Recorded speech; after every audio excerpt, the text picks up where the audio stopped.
में 35 का 36 रुपए कर देता है। कहाँ से ये ट्रेनिंग कहाँ से मिलती है काटने मारे? अरे सीधी है, चाकू लो बजाय चलिए जाओ नुई भी काट देंगे। थोड़ी यार दोस्ती में कहाँ थोड़ी के रहने वाले हैं? बुलंदशहर का। बुलंदशहर का। नाम क्या है आपका? राशिद खान। तुम्हें क्या लगता है, तुमने ठीक कहा जो तुम कह रहे थे कि 35 के बजाय 36? गलती कहा, जो मुझे क्या पता था कि तकलीफ फिल्म हो जाएगी, वरना मुझे क्या मतलब था कहने का। इसने अपना नाम विकास बताया है और इसके द्वारा की गई आपत्तिजनक टिप्पणी के आधार पर इस पर मुकदमा पंजीकृत करते हुए इसके विरुद्ध विधिक कार्रवाई सुनिश्चित की जा रही है।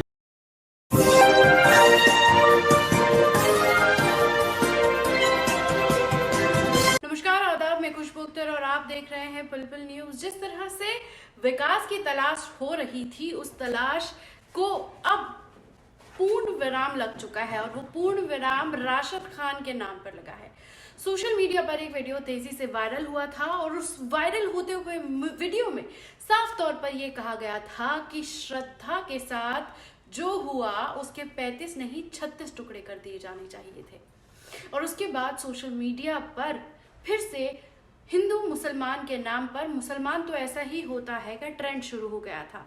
उस ट्रेंड के बाद जब उस शख्स ने अपनी पहचान बताई कि वो बुलंदशहर का है, तो बुलंदशहर की पुलिस ने एक ट्वीट कर तहलका मचा दिया।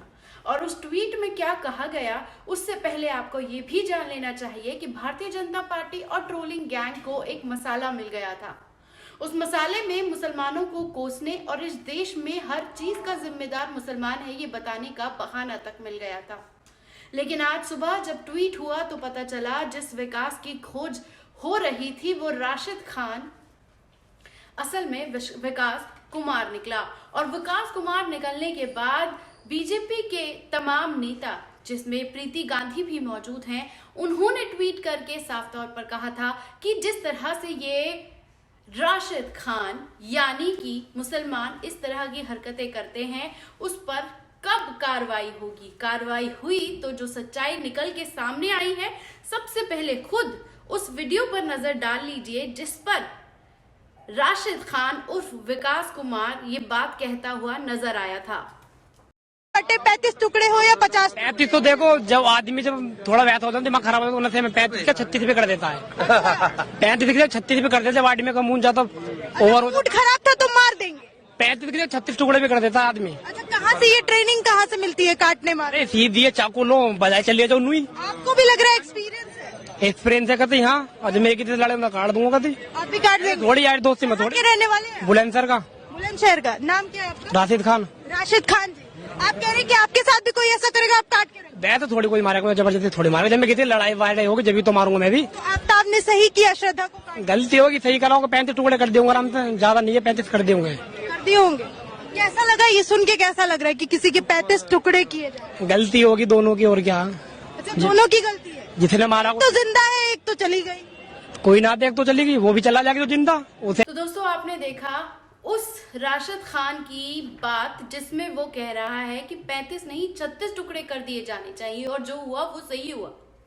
और जब पकड़ा गया है तो देखिए वही राशिद खान उर्फ विकास कुमार के सुर बदल गए हैं और वो बदले हुए सुर क्या कह रहे हैं उस पर भी नजर डाल लीजिए। तुम्हें क्या लगता है, तुमने ठीक कहा जो तुम कह रहे थे कि 35 के बजाय 36? गलती कहा, जो मुझे क्या पता था कि तकलीफ फिल्म हो जाएगी, वरना मुझे क्या मतलब था कहने का। तुम्हारे खिलाफ आपराधिक मामले। गिरफ्तारी के बाद अब विकास कुमार जो राशिद खान था उसके सुर बदल गए हैं और उसके बाद पुलिस ने क्या बयान दिया है आप उस पर भी नजर डाल लीजिए। 2 दिन पूर्व सोशल मीडिया के माध्यम से एक वीडियो संज्ञान में आया था जो कि दिल्ली में शूट किया जाना पाया गया था, जिसमें एक व्यक्ति जो खुद को राशिद बता रहा है उसने कुछ आपत्तिजनक टिप्पणी की थी। इस संबंध में थाना सिकंदराबाद की पुलिस को लगाया गया था कि इस व्यक्ति को ट्रेस करें, जिसके आधार पर इस व्यक्ति को आज हिरासत में ले लिया गया है। इसने अपना नाम विकास बताया है और इसके द्वारा की गई आपत्तिजनक टिप्पणी के आधार पर इस पर मुकदमा पंजीकृत करते हुए इसके विरुद्ध विधिक कार्रवाई सुनिश्चित की जा रही है।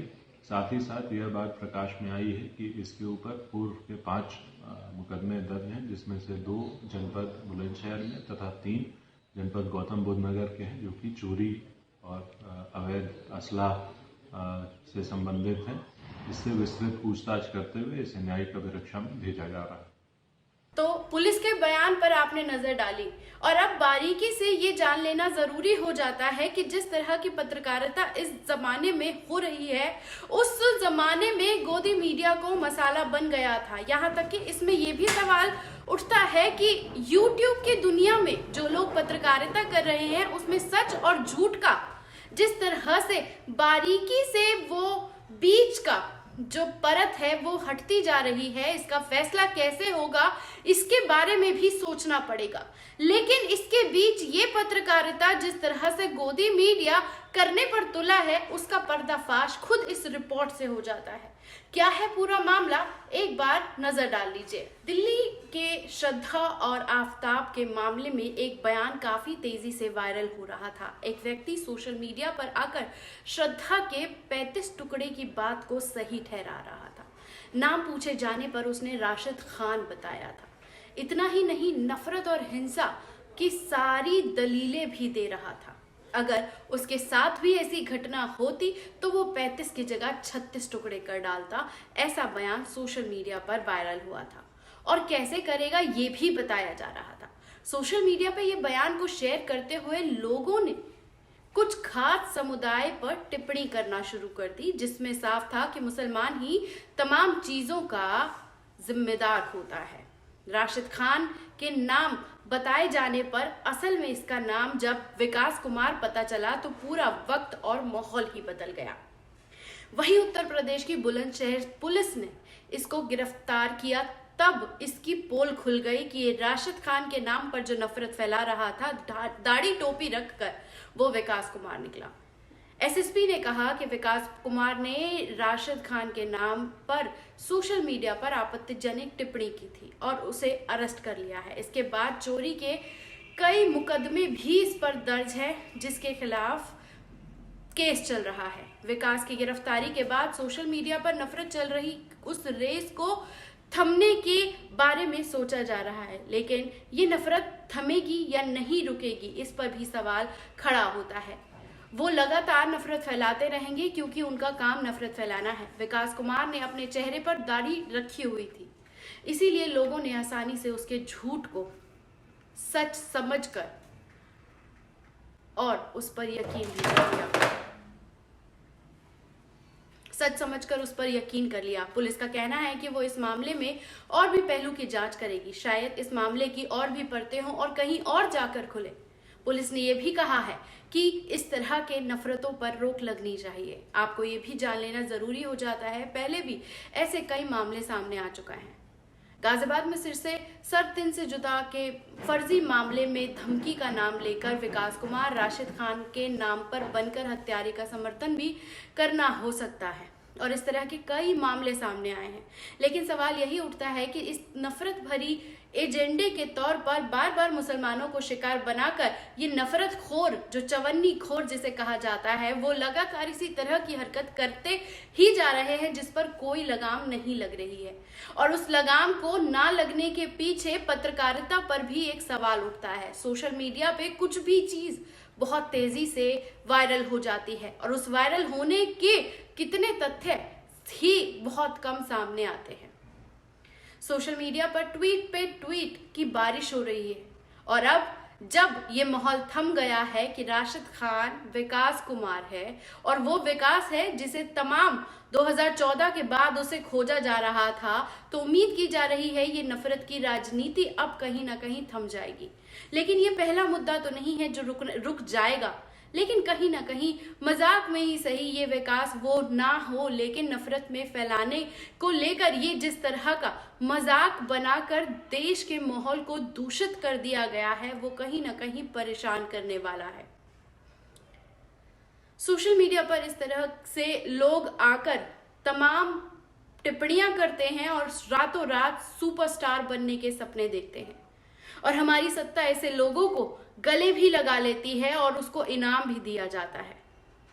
वो तो सोशल मीडिया का भला हो, जिस सोशल मीडिया ने इसको ट्रोल कर नफरत के नाम पर मुसलमानों को ही घेरने की कोशिश की और उसी की सच्चाई में बुलंदशहर पुलिस खोज लाई उस नफरत खोर के झूठ को और उस गोदी मीडिया के खेल को पर्दाफाश करने के लिए, वरना ये राशिद खान के नाम पर और दंगाइयों को सपोर्ट करते हुए दिखाई देते। और गुजरात के सूरत में श्रद्धा और आफ्ताब के मामले को लेकर लव जिहाद के नाम पर जो 2 मुस्लिम छात्रों को पीटा है, वैसी न जाने कितनी और घटनाएं सामने आती रहेंगी। लेकिन इसके बावजूद इस पर कब लगाम लगेगा ये कहना तो मुश्किल है। लेकिन अब तमाम पत्रकारिता के बीच जो YouTube पर भी पत्रकारिता कर रहे हैं, उन्हें भी इस बात को सोचना होगा कि सच और झूठ के बीच के पर्दे को कब तक इसी तरीके से घसीटा जाता रहेगा और कब हम अपनी पत्रकारिता की गंभीरता को समझते हुए इन झूठ के पर्दों पर लगाम लगाने के लिए खुद आगे आकर उसके खिलाफ आवाज बुलंद करेंगे। क्योंकि व्यूज की मारामारी के चलते अब सच और झूठ का जो पर्दा है वो कहीं ना कहीं पीछे हटने लगा है। कैसी लगी ये रिपोर्ट, कमेंट बॉक्स में आकर अपनी राय देना ना भूलिएगा। शुक्रिया।